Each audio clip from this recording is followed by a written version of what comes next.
Well, welcome and thank you for joining Thrive West Central's webinar on workforce development.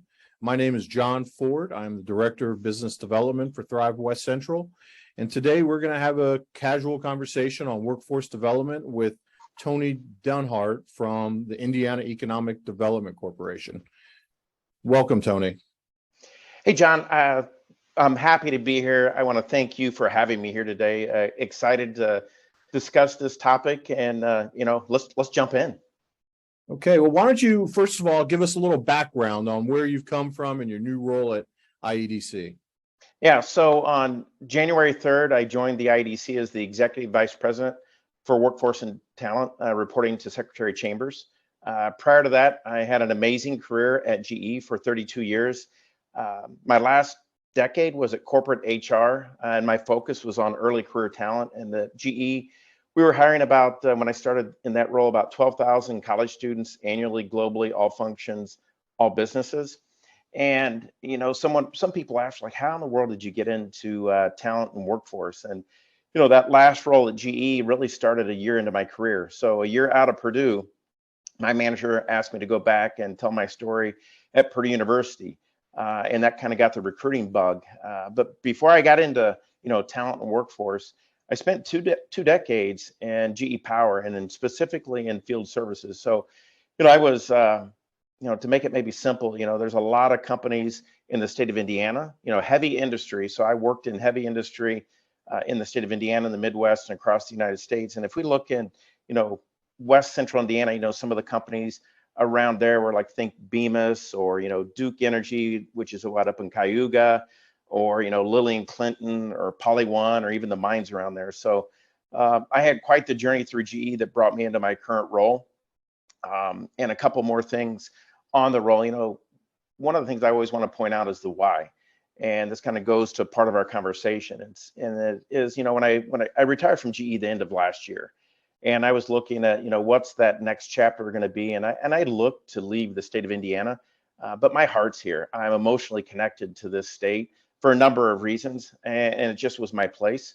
From the personal side, amazing family. I've got an amazing wife. We live up in Noblesville, Indiana, and both of our children are in the state of Indiana. After college, one is working in finance at a company in Central Indiana, and then our daughter's a nurse within the health system, also in Central Indiana. Well, that's great. Well, we're certainly lucky to have you join the state to help us with these workforce challenges. So, this COVID period has definitely changed our workforce a little bit. Some folks call it the Great Resignation, a bunch of other names. But in your opinion, what have you seen COVID change in our workforce? John, it's one simple response to that is it has reshaped the workforce. As I mentioned, I spent 32 years at GE, and walking into the pandemic, GE is a large manufacturer, just like many companies in the state of Indiana, and it kind of depended on varied by field, right? So think if you were manufacturing, services, professional, and some individuals that some roles that were in the office all the time, that's changed, right? And I would probably say change for the good. I think there's a balance there. So having that flexibility for your employees to spend some of their time at home during their work week is good. I know that from a manufacturing standpoint, most manufacturers didn't miss a beat. If they had to get a product out the door, they had to get the product out the door. And there were a lot of resources in the state of Indiana that did support those companies, like Connexus and others, that provided those sessions to bring everyone together to learn from each other and to share best practices. Going forward, Great Resignation is one thing.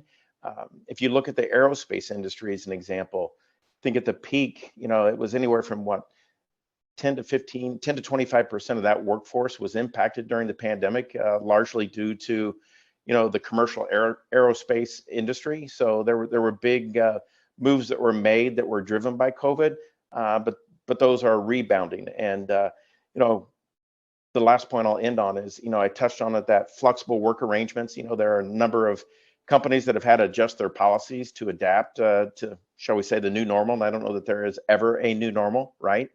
But remote work is a piece of it, and it's an opportunity. When I look in, West Central Indiana as an opportunity.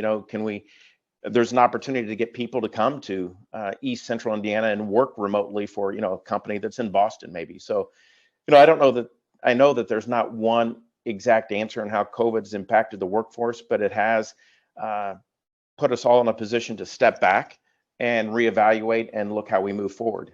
And there will be ongoing effects that COVID's generated that we will have to address.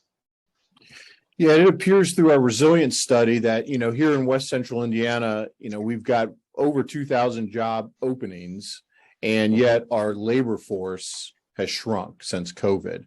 Are you seeing this in other parts of the state, and what can regions do to try and improve that labor force?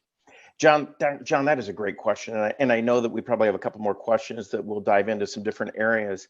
And I believe, earlier this month with the workforce update from the Department of Workforce Development, I think our participation rate right now is right around, right below 63%. And if we step back 15 to 20 years ago, that was up, in that 68 to 69%. So what can the local area do? One thing is, one thing to keep in mind is for every percent we increase up, that's 53,000 people back into the workforce, John. So there are the people are out there, but there are, whether it's those wraparound services, daycare, affordable housing, affordable transportation that come into play, where if you look at those that are unemployed in the state of Indiana that are not seeking for a reason, right? I mentioned the daycare, I mentioned transportation. There are people that are still concerned about COVID. So some of those factors are keeping people out of the workforce, but there is an opportunity to close that gap or to fill those roles that are open in West Central Indiana. But it's, we've got to get out there. We've got to get out in the community. Companies need to, and it's everyone. It's not only business, it's not only academia, it's not only government, but everyone has to come to the table and has to work together and has to get out in the communities to let people know that those jobs are out there. With and I'll touch on this a little bit later. You just look at a recent announcement with the new EV battery manufacturing facility in Kokomo, Indiana. That's a different skill level that's needed. So, working with the community colleges, higher ed, other educational partners to reskill and upskill is another opportunity or another path that we all should be considering and putting a strategy and a plan behind to get the population skilled appropriately for those that next generation of companies or the economy of the future. Yeah, I mean, it would appear that collaboration is going to be key, more so than maybe in the past, with local governments, manufacturers, other businesses all coming together to try to solve this issue and attract and retain talent. Definitely seems like something we all need to work on. But as one area that we're also seeing is there seems to be the youth seems to be missing in the workforce. A lot of talk about that. Could you speak to that a little bit and what you're seeing at the state level? I think we're seeing similar things. It's one where when we were growing up, or I should say when I was growing up, I had a paper route, I detasseled, I worked in a grocery store. I look at the younger generation today and when they're in, you think middle school, high school, they're hyperactive. So having that time to be able to work during that period of their life is reduced. And there's statistics out there or research that shows that when you work at a younger age, that translates to working at a later age. And from a state level, I haven't zoomed into that or really done a lot of due diligence on that. What I do know is it's something that we've discussed, but I haven't personally focused on it yet, but it's an opportunity out there to help advance the workforce. Yeah. Another thing that out of the resilience study, there seems to be this concept of skills-based hiring versus maybe the traditional way where employers are looking specifically at degrees and past work experience. What are you hearing from employers on that concept of skills-based hiring? John, I'm hearing mixed information. There's there's one side of the house that is a believer in skills based. I look at some major corporations. I mean, small, medium, and large companies, not only in the state of Indiana but across the country, that are adopting that. Really, they're kind of taking that degree and setting it to the side. The skill based, credentials, stackable credentials, but it takes time, right? I came from an industry, one of the industries was aerospace. And I don't know that anytime in the short term that we're going to see individuals, designing a jet engine that they don't have a degree, a bachelor's or master's or even more. But that is evolving. Large companies are looking at the skills-based approach. It takes, a little bit more in-depth work and time to really dig into individuals. But TechPoint just released a framework to help support the skills-based approach. So it's one where we need to consider it. And what we said earlier, we're all in this together. And I would say, just from a general awareness standpoint, we've got some work to do there. We've got an opportunity just to get that information out to help companies and employers learn or provide the insights and framework on the skills-based approach to help them fill their workforce. Yeah. So talent is out there. We know it's out there. Let's talk about how we can, in West Central Indiana, attract talent. You mentioned a little bit, a few of those areas. Housing, for example. What are you seeing communities do? What innovation is out there on workforce housing? So, if I look at Cook Group as an example, and I'll just provide one example. They have 3 areas in Indiana, some around Bloomington, and what they've got a goal, I think, of building 300 homes, affordable homes for their employees. So that's something that I haven't seen before. I know it's probably out there, but they're taking that step to build affordable homes for their employees. And the Cook Group will tell you that their main mission is not to build homes, but they feel that they need to invest in the community, invest in their employees, but provide those affordable housing opportunities for their employees.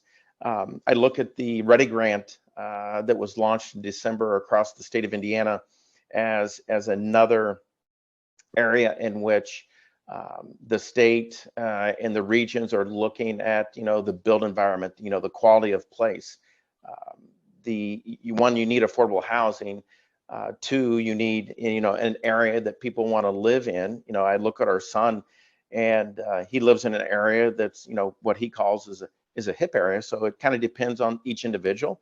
I was just with someone yesterday that they want to live in rural America. They want to live in rural Indiana.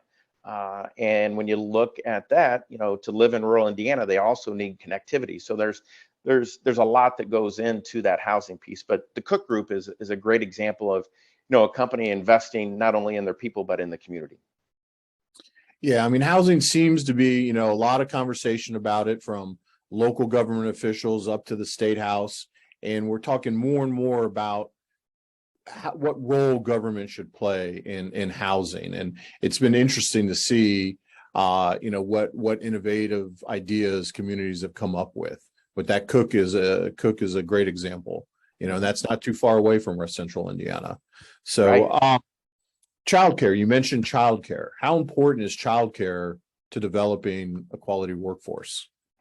Yeah, it's so from a childcare. So let me step back one step maybe, and that is, when I came into the IEDC the 1st of January, late last fall, the Secretary of Commerce had rolled out a 5-point vision on, Indiana's economic future, and there were 5 E's that I think a number of individuals have seen, and one of those E's, really the first one, and this kind of goes to daycare and also goes to housing, is E, or the environment, and it's specifically, it's the built environment and investing in our communities. So that's, the housing comes into place, but the one thing I want to touch on out of that is, more and more people are choosing a place to live first, and a job or a career second, and especially in a COVID and post-COVID world, we know that, people are less limited in where they choose to put down the roots and grow their families. So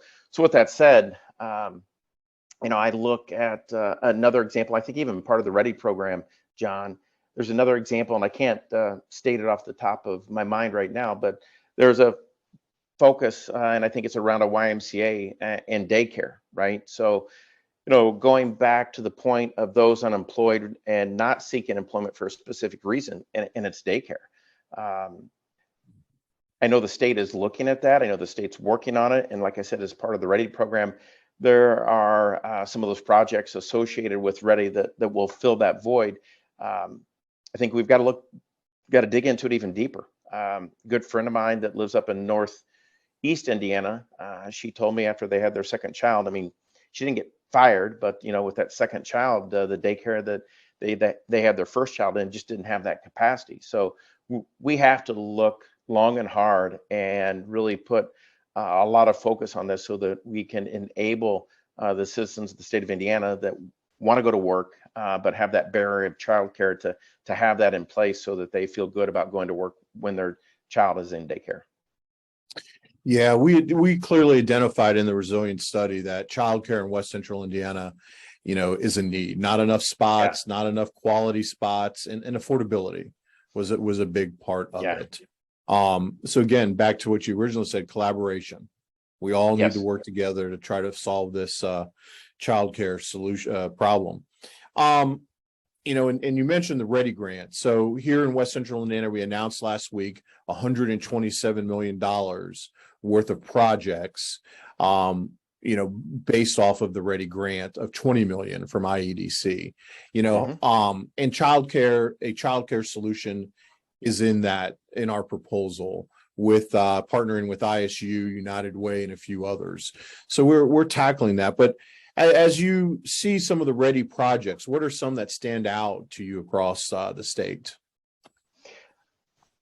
John, I kind of, Vincent and Kurt and company are leading the Ready programs. And I know that even this morning, as we talk, in about an hour, I know Governor Holcomb and Secretary Chambers will be in Columbus, Indiana, talking to one of those projects there. So, I know that they're getting ready to launch and, say, cut the ribbon on a lot of these programs and projects across the state. So what I know is, the communities, the regions have a focus there. And as you said, with what was announced in the, East Central or West Central Indiana space, those are standing up when you mentioned childcare and that. So from those that stand out to me, it's really about quality of place.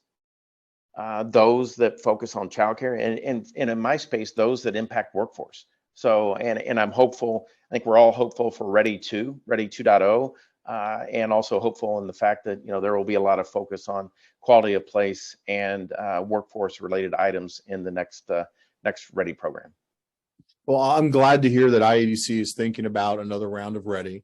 I clearly support quality of life projects. And I think, Ready is really a great example of how the state is listening to employers and providing, some of the out of the box opportunities for employers and local governments to collaborate. But that's great to hear that IEDC is thinking about another round. Yeah, and John, let me just mention one more thing.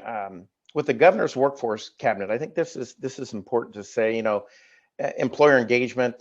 Just at the last governor's workforce cabinet meeting, we announced that we're going to add 3 more employers to the cabinet, just so that we can have a more employer voice there.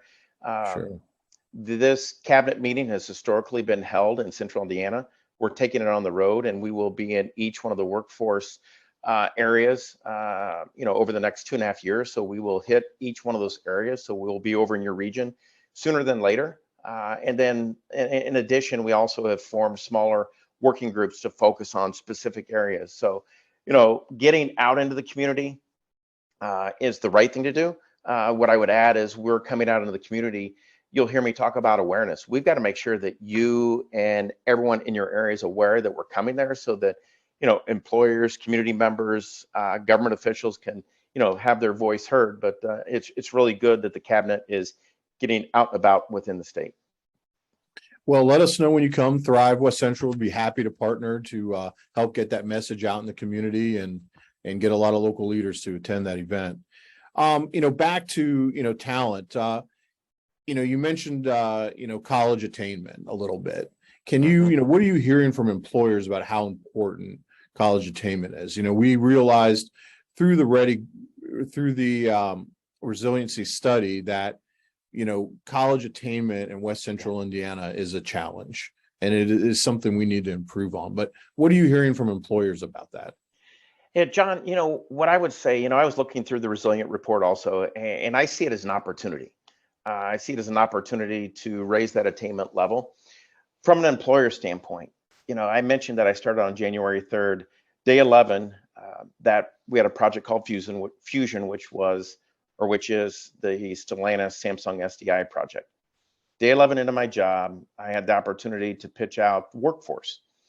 And I did, and I didn't know what questions to expect, but there weren't many. There weren't any from that leadership team from Samsung SDI and Stellantis. If we fast forward, 2.5 months, there was another project that a company came into town on a Tuesday, the last week of April, toured 2 sites. That Friday evening, they sent a message and asked to have a workforce specific discussion. They said it's pretty easy for us to compare what each state is willing to invest, but it's tough to compare workforce. So John, my response to your question is, generally, we talk about workforce. It's the first thing, it's the middle thing, it's the last thing, and we revisit it a couple times before companies are making that final decision. When you look at the higher ed space, before I answer that, I want to say they're looking at all of the workforce pathways. And when you look at the Department of Education or pre-K-12, that's foundational. It's just their foundational, I'll say. So the companies are asking, so put a pin in Terre Haute, and they want to look at all the surrounding counties. They want to know what's being generated from all pre-K-12 on an annual basis. So they want to know what that graduation number is for all in for that area. They want to know about the community colleges. From a higher ed standpoint, they want to know specific to their labor shed, what's being produced in Indiana and surrounding. So like when you look at, if you take Terre Haute, that would bleed over into or reach out into the state of Illinois, University of Illinois up in Champaign-Urbana and other areas in Illinois. But they're asking the question, right? And if you look at the labor force that's needed with the companies, John, there's a mix between white collar and blue collar. And, that mix changes based on the industry. And that blue collar piece is sometimes a high school education, but it's also usually, it could be an associate's, but it's, there's some additional training that's needed to operate and maintain a lot of the machines that are coming in with, think EV battery, ag tech, microelectronics, life sciences. So it's a span. So it's one of many educational levels that the companies are talking about.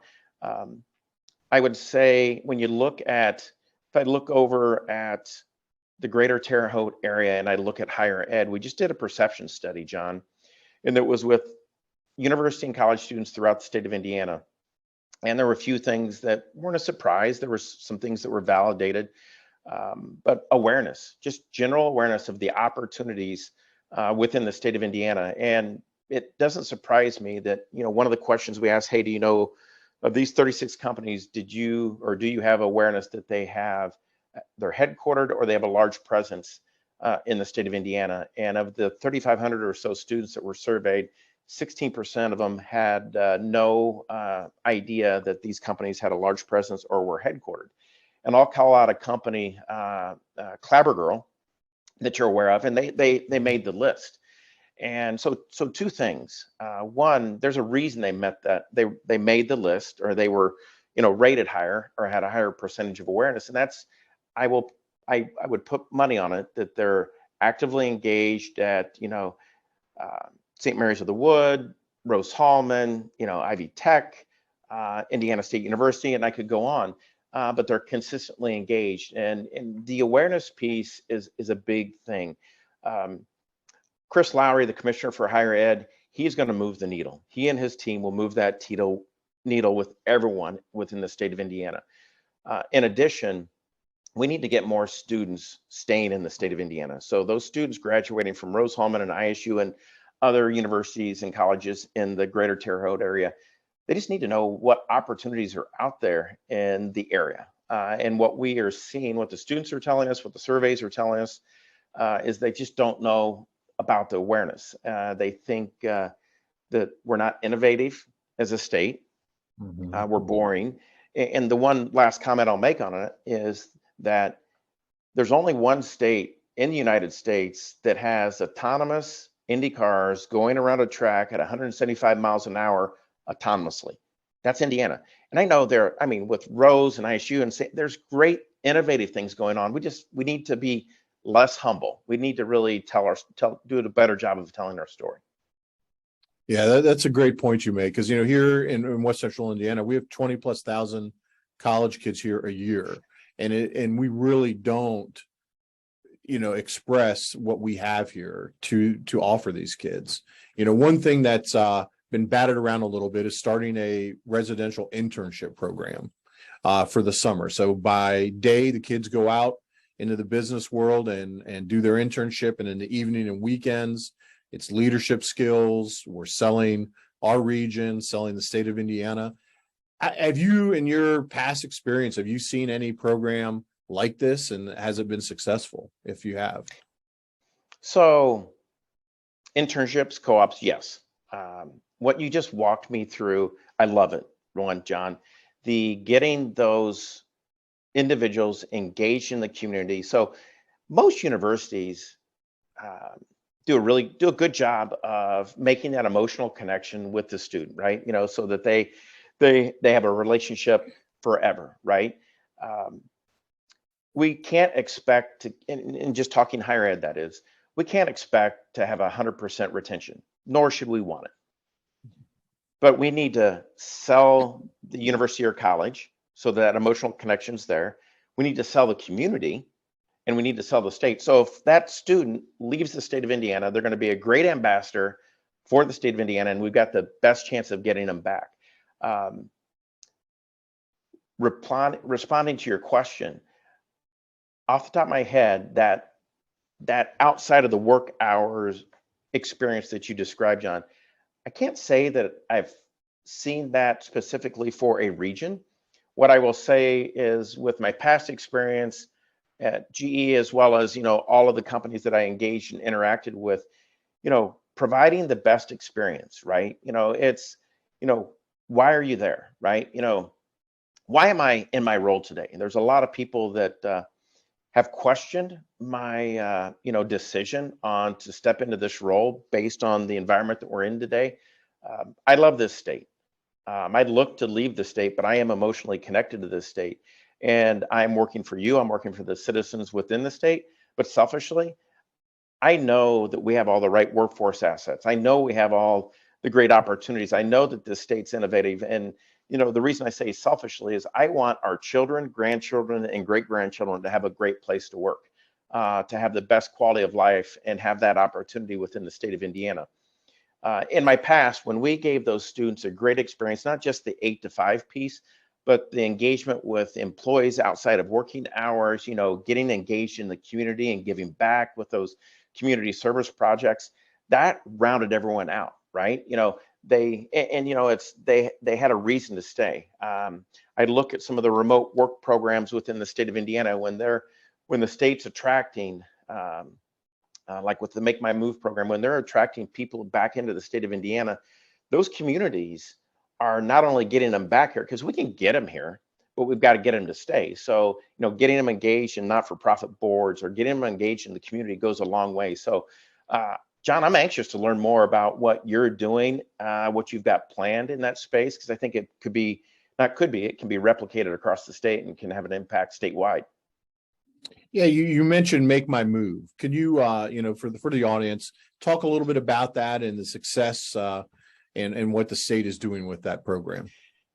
Yeah, so it was back in 2021 is when the state teamed up with Make My Move. Back then it was TMAP, and the intent is the Make My Move is a platform for communities to recruit new residents by helping communities. So one, to tell that unique story of the community, to engage an audience that's, that think move ready talent, and then enable relocation of new households. Right now, there's a half a dozen or so communities that are participating in the program. So far to date, it's been around 150 individuals have moved to Indiana, and that does not include the plus ones or plus mores. Average yearly salaries are just over $100,000. And then when you look at the projected annual economic output of that, it's about $7.6 million, John. And then what I'll add to is, a little details around the program. And actually, Terre Haute I saw Terre Haute on the list as one of the communities considering this. And it's a 1-for-1 match. So the Indiana Economic Development Corporation provides, X dollars. So let's just say it's, a $25,000 grant, then the community matches in another $25,000. And part of those dollars, there's marketing that goes into program management. And then there's a stipend that's provided to those individuals that relocate to the area. So, for some, it may be a little bit of a struggle to think we have to pay to attract an employee.